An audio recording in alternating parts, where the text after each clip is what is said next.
today's video, I would like to show you one of my most favorite fragrances from the 80s. This is a scent that I started off with a little miniature of, got myself a little 30ml, and then all of a sudden got myself a big bottle. Stay tuned. So I think it's safe to say that I've completely evolved in collecting this fragrance, and I recently just picked up this 100ml bottle of Jacques Bogart's Furyo, and that's what we're going to be reviewing in this video. Now, this fragrance came out in 1988, and the nose behind it is Ron Winograd. And this is a perfumer who, he hasn't created a lot of fragrances, but he does go all the way back. He started out in 1978 with a fragrance called Blend 30 from the house of Alfred Dunhill. And then I believe the same year, he actually released a fragrance from Karl Lagerfeld called Lagerfeld Classic. He was also credited for creating the original Armani perfume, which came out in 1981. He also made a fragrance called Leonard Pour Homme from the house of Leonard. He created the flanker, I suppose, to that fragrance, if you want to call it that, called Monsieur Leonard, which came out, of course, in 1992. So this is a perfumer who's really been around. He's made some pretty legendary fragrances, especially in the 70s and the 80s. And in this video, we're going to be talking about one of his creations. This is Furyo, and it comes from the house of Jacques Bogart. Now, this is definitely one of my favorite fragrances from the 80s. I even have the box here to show you. I really, really like this box. It's very unique. I really like the pattern on the front. Really like it. We get Furyo along the top in gold. Around here, it's red overall though, guys. And we get this grey backdrop. Really, really cool. And we don't really get much on the back apart from just information about, you know, the notes, made in Paris, all that sort of stuff.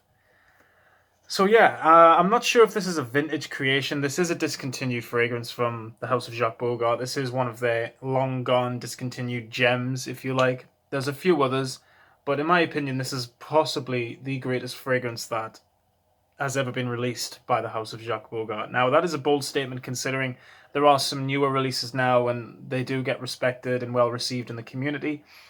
This one, however, is, like I said, it's one of their rare discontinued ones, and not a lot of people really tend to know about this one. Yeah, why is it called Furyo? Well, Furyo means Japanese prisoner of war in Japanese. So, yeah, a really cool theme, although the name itself, it's very unusual. It is very unique.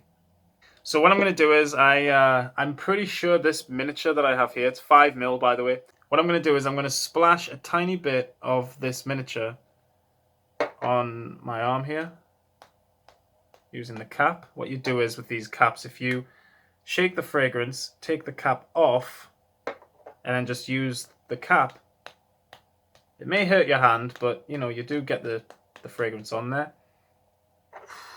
Okay. As you guys can tell by that reaction, this is a very strong, potent fragrance, and I'm going to spray the 100ml right here.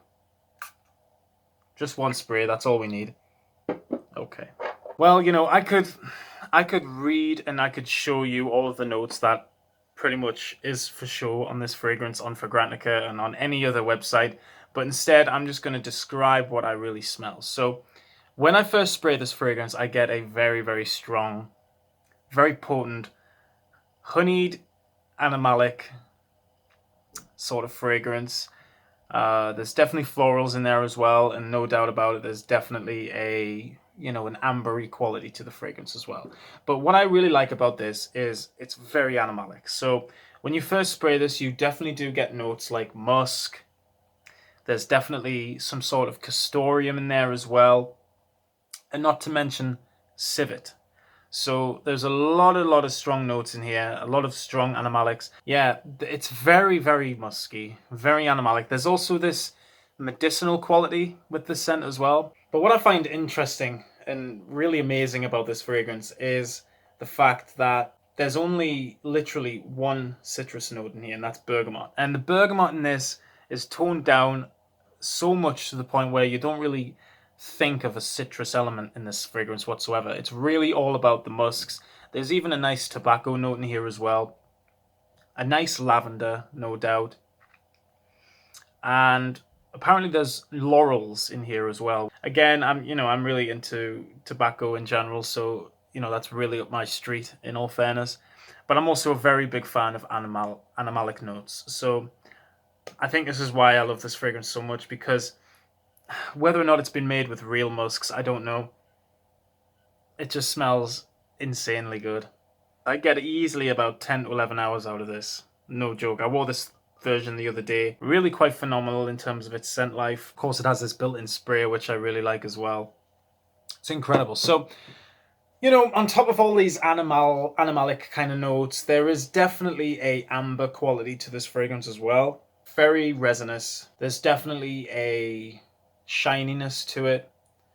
Sometimes I think amber can come across as quite vanillic. It's just a really, really good fragrance, you know, fantastic in fact, to the point where there really isn't any other fragrance like this. In my opinion, from me checking fragrances out throughout the years, there's really nothing like this out there. To me, it's a very unique fragrance. It's definitely a fragrance that, yeah, the prices are quite high for it due to being discontinued, but it's definitely a scent that I think people should check out. And I think if people did check it out, I think they'd like it.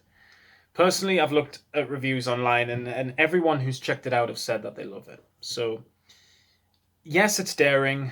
Yes, it's probably going to be a little bit difficult to find a good time to wear this. I personally think this would make a very good daytime fragrance, whether or not you're going somewhere. Maybe it might even work on a date. The dry down for this is insanely nice. So this is definitely one of those fragrances that you cannot judge straight away. You've really got to give it some time to dry down on your skin, and it just gets absolutely beautiful. The interesting thing about this, I actually get quite a lot of moss in the dry down. It's quite mossy, it's quite earthy.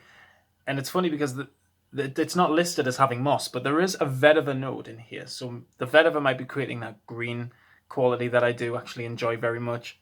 And yeah, again, there's even a kind of honey kind of smell with this, which is unusual because honey isn't listed, but there is definitely a honey aspect to the fragrance. It's I get it, without a doubt. And something else I'd like to add as well, I actually mentioned this in my Quorum review, is the only way you'd really like this fragrance is if you're into those classics.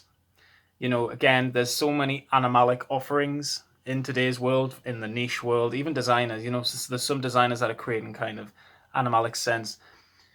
I personally don't think that any company will ever be able to replicate this again. It's definitely a one-of-a-kind fragrance, definitely a scent that I think deserves the credit where it's due, considering the fact that when this first came out, this would have been cheap as chips. I mean, it comes from Jacques Bogart, and of course they're a kind of discount brand.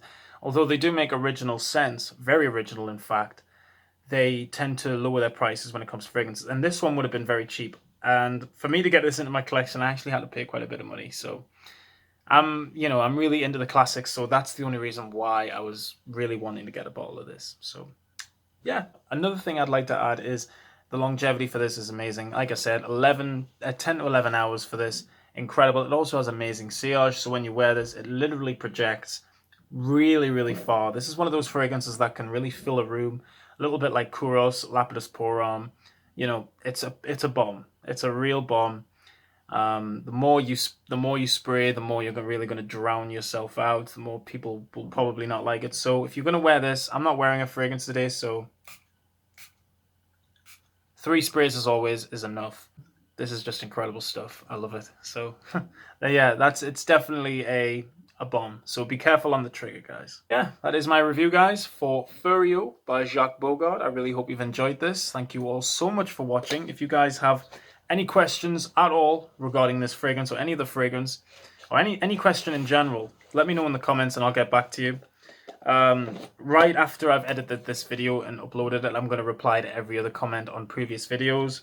I haven't done it because I've been a little bit busy. So yeah, thanks all so much for watching, guys. I love you all so much. Keep smelling good, and I will see you all in the next video. Bye for now.